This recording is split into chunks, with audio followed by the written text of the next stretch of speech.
ராம்ராஜ் வேட்டி வார கொண்டாட்டம் ரூபாய் 695க்கு கலர் ஷர்ட்டுடன் வேட்டி ஜனவரி 1 முதல் 7 வரை. Welcome to IPS finance. NSC BSc ரெண்டுமே ரெட் லைட்டில் தான் இருக்குது. என்எஸ்சியை பொறுத்த வரைக்கும் 95 புள்ளிகள் சரிஞ்சு 23,431 நிறைவடைஞ்சிருக்கு. பிஎஸ்சியை பொறுத்த வரைக்கும் 241 புள்ளிகள் சரிஞ்சு 77,378 முடிஞ்சிருக்கு. 23,500க்கு கீழே வந்தாலே பேரிஸ் மார்க்கெட் ஸ்டார்ட் ஆயிடுச்சுன்னு நாகப்பன் சார் நம்ம கூட பகிர்ந்துருக்காரு. அவர்கிட்ட உண்மையிலுமே பேரிஸ் மார்க்கெட் ஸ்டார்ட் ஆயிடுச்சா இல்லையாங்கிறத டீட்டெயிலாக அந்த வீடியோவில் நம்ம கேட்டு தெரிஞ்சுக்கலாம் வாங்க.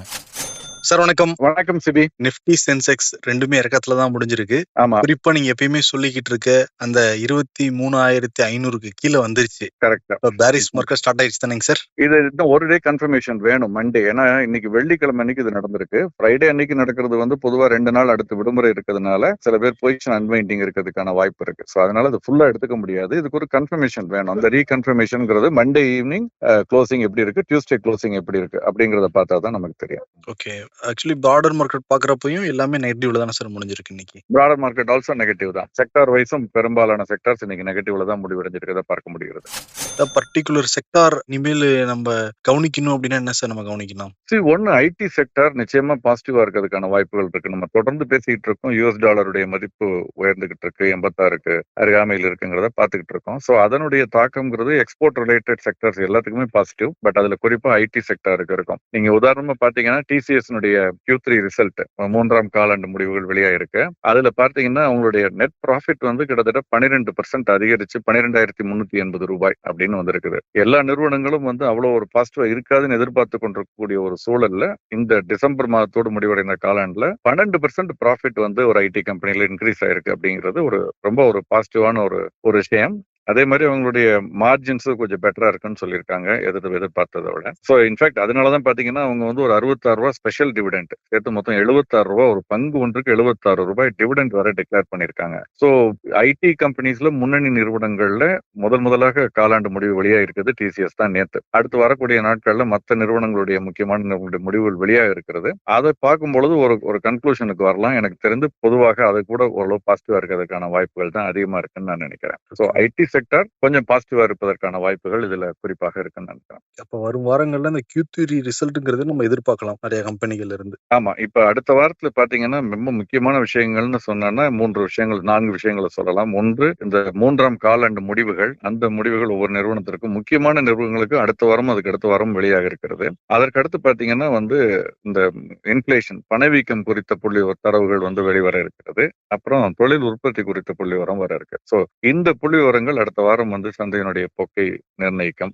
முக்கியமா முதலீட்டாளர்கள் எந்த புள்ளிவரத்தை சார் ரொம்ப கவனமா கவனிக்கணும்? ஒன்னும் Q3 ரிசல்ட்ங்கிறது தெரியும். ஆமா, பணவீக்கம். ஏன்னா பணவீக்கம் வந்து கட்டுக்குள்ள இருக்காங்கிறது தெரியணும். ஏன்னா பிப்ரவரி மாதம் முதல் வாரத்துல பட்ஜெட் முடிந்த பிறகு மத்திய ரிசர்வ் வங்கியினுடைய அந்த ஆல்டர்னேட் மந்த் அந்த சந்திப்பு இருக்கு. சோ அதுல வந்து வட்டி விகிதம் குறித்த, ஏன்னா டிசம்பர்ல எதிர்பார்க்கப்பட்டது நடக்கல. சோ இப்ப பிப்ரவரியில வந்து வட்டி விகிதம் குறைக்கப்படலாம்ங்கிற எதிர்பார்ப்பு ஒரு பக்கம் இருக்கு.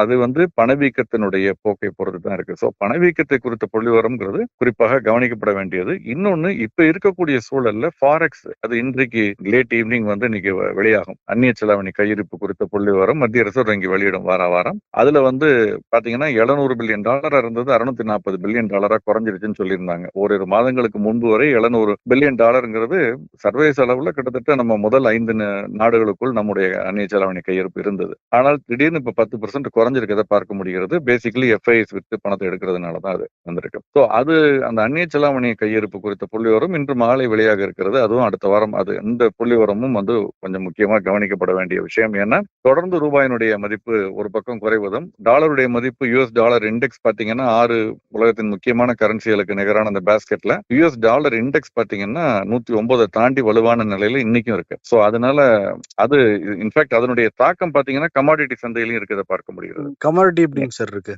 கமாடிட்டி பாத்தீங்கன்னா இன்னைக்கு கோல்டு தொடர்ந்து 78,500 இன்னைக்கு 0.5% அதிகரிச்சிருக்கு. வெள்ளி வந்து 92,000 மார்ச் மாதம் 5ஆம் தேதி முதலிவடையக்கூடிய முன்பேற வணிகம் ஒப்பந்தம் 0.25% அதிகரிச்சிருக்கு.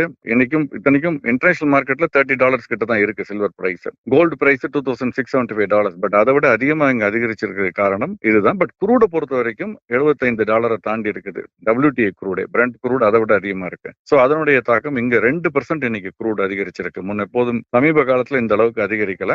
$6,505 6,500 தாண்டி இருக்குங்கிறது significant bullish mark. Dollar market டேர்ம்ஸ்ல $76 தாண்டுனுச்சுன்னா மேஜர் புல்லிஷ் அடுத்து $86 தான் போய் நிற்கும். அது போகுமாங்கிறத நம்ம இன்னைக்கும் மண்டேயும் பார்க்கணும். ஏன்னா இன்னைக்கு அது இன்னும் மார்க்கெட் இன்னும் இருக்கு. க்ரூட் மார்க்கெட், இன்டர்நேஷனல் மார்க்கெட் இருக்கு. நம்ம எம்சிஎக்ஸ் மார்க்கெட்டும் இருக்கு. எப்படி முடிவடைகிறதுங்கிறத பார்க்கணும். திங்கள் முடிவு. ஸோ ரெண்டுலயுமே ரொம்ப முக்கியமானது. ஒன்னு க்ரூட் பிரைஸ். ஏன்னா நம்முடைய பெரும்பாலான இம்போர்ட்ஸ் க்ரூட் இம்போர்ட் பண்றதுனால டாலர் ஒரு பக்கம் கூடிட்டு இருக்கு, க்ரூடும் ஒரு பக்கம் கூடிட்டு இருக்குங்கிறப்ப டபுள் வேமின்னு சொல்றோம். நம்ம இறக்குமதி செய்யப்பட்ட பணவீக்கம்ங்கிறது தொடர்ந்து பேசிக்கிட்டு இருக்கக்கூடிய, அப்ப அது பணவீக்கத்துக்கு பெரிய அளவுல பாதிக்கக்கூடிய ஒரு விஷயம். பணவீக்கம்ங்கிறது வட்டி விகிதத்தை பாதிக்கக்கூடிய விஷயம். வட்டி விகிதம்ங்கிறது தொழில் நிறுவனங்கள் ஈட்டக்கூடிய லாபத்தை பாதிக்கக்கூடிய விஷயம். ஸோ இந்த சுழற்சி ரொம்ப முக்கியமான ஒரு கிரிட்டிக்கல் ஜங்ஷன் நோக்கி நம்ம போய்கிட்டு இருக்கோம். இதுக்கு இடையில பட்ஜெட் வேற. ஸோ அடுத்த ஓரிரு வாரங்கள் பங்குச்சந்தையை பொறுத்தவரை ரொம்ப மிக மிக முக்கியமான வாரங்களாக நான் பார்க்கிறேன். கவர்மெண்ட் பிளேம் பண்ணிட்டாங்களா sir, double counting silver gold import bills அப்படின்னு? அது என்னங்க சார் சர்ச்சை? இது நம்ம நானே தவறு செஞ்சுட்டு என்னையே நான் திட்டிக்கிற மாதிரி இருக்குது. இது இந்த மாதிரி தவறுகள் எப்படி நடக்கும்னு தெரியல. ஏன்னா இது படியை தூக்கி யார் மேலேயோ போடுறாங்க, அந்த ரிப்போர்ட் பண்றாங்க. இந்த சிஸ்டம் எத்தனை வருஷமா இருக்கக்கூடிய ஒரு சிஸ்டம் இது. அப்ப நம்ம நிகழ்ச்சியில கூட தெரியும், நிறைய பேர் நம்மளே கூட திட்டுவாங்க சில சமயம். அந்த பணவீக்கம் குறைஞ்சிருக்குன்னு சொன்னோம்னா அரசாங்க தரவுகளை தான் நம்ம சொல்றோம். பட் இது எப்படிலாம் நம்புறீங்க, நம்புற மாதிரியா இருக்குன்னு நம்மள கேட்பாங்க. நம்ம இல்ல அரசாங்கம் சொல்றது எப்படி தவறா இருக்குன்னு கூட சில நிறைய தடவை சொல்லியிருக்கோம். இப்ப பாருங்க, இப்ப நம்ம அவங்க எல்லாம் சரிங்கிற மாதிரி ஆகுது. இப்ப அரசு கொடுக்கக்கூடிய ஒவ்வொரு புள்ளிவரத்தையும் இப்ப மக்கள் கண்ணில் விளக்கணம் ஊசிக்கிட்டு ஆராய்ந்து பார்ப்பார்கள். நம்பகத்தன்மைங்கிறது குறையும். எப்பயாவது அந்த மாதிரி நடக்கிறதுங்கிறது சகஜம் தான் சார். அமெரிக்காலையும் நடந்திருக்கு. யூஎஸ் ஹவுசிங் டேட்டாவை பத்தி 2008 தவறான தகவல் கொடுக்கப்பட்டு பின்னால் அது சரி செய்யப்பட்டதெல்லாம் பார்த்திருக்கோம். பிக் எஸ்டிமேட் ஒன்று வரும், அப்புறம் ஃபைனல் எஸ்டிமேட் வரும், கரெக்ட் பண்ணி விடுவாங்க சில சமயத்துல. பட் அதுக்காக இப்படி இந்த மாதிரியான ஒரு இது நான் கேள்விப்பட்டதே கிடையாது. அது ஸ்பெஷல் எக்கனாமிக் ஜோன்ல உள்ள வந்ததையும் 2 இறக்குமதியாக நாங்க எடுத்துக்கிட்டு இருக்கோம் அப்படின்னு சொல்றாங்க. இது என்ன தனியார் நிறுவனமா இந்த டேட்டாவை தயார் பண்ணி கொடுக்குறாங்க? இந்த டேட்டாவை யார் கொடுக்குறாங்கிறது தெரியல.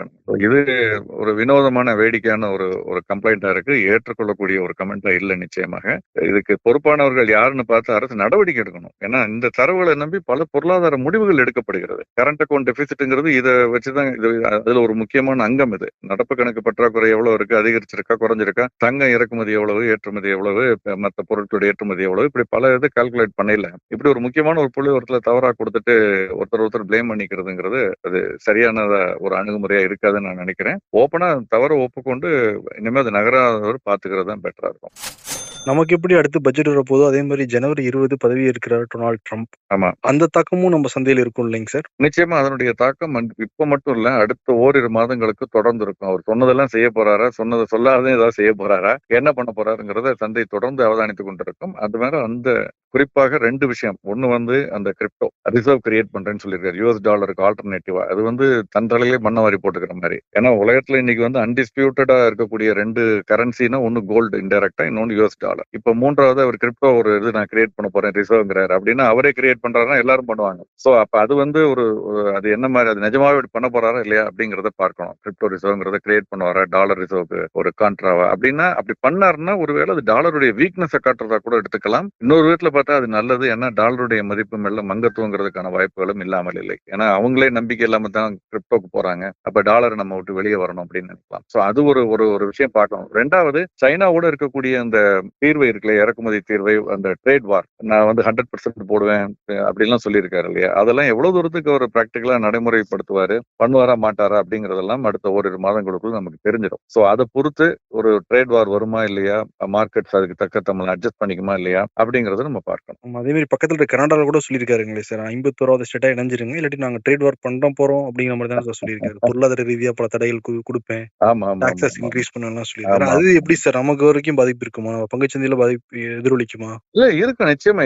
எங்கேயுமே ஒரு அன்சர்டனிட்டி இருக்கும் பொழுது அதனுடைய தாக்கம்ங்கிறது சந்தையில இருக்கும் எப்போதுமே. ஓகே, அது எந்த விதமா இருக்கும், யாருக்கு அனுகூலமா இருக்கும், யாருக்கு சாதகமா இருக்கும், யாருக்கு பாதகமா இருக்குங்கிறது அந்த முடிவுகளை பொறுத்து இருக்குது, பார்க்கணும் நம்ம. பட் அவங்க சொல்றதெல்லாம் நம்ம ஊர் பாஷையில சொல்லணும்னா உதார் விடுறாங்கிறாங்கல்ல, அந்த மாதிரி தான்.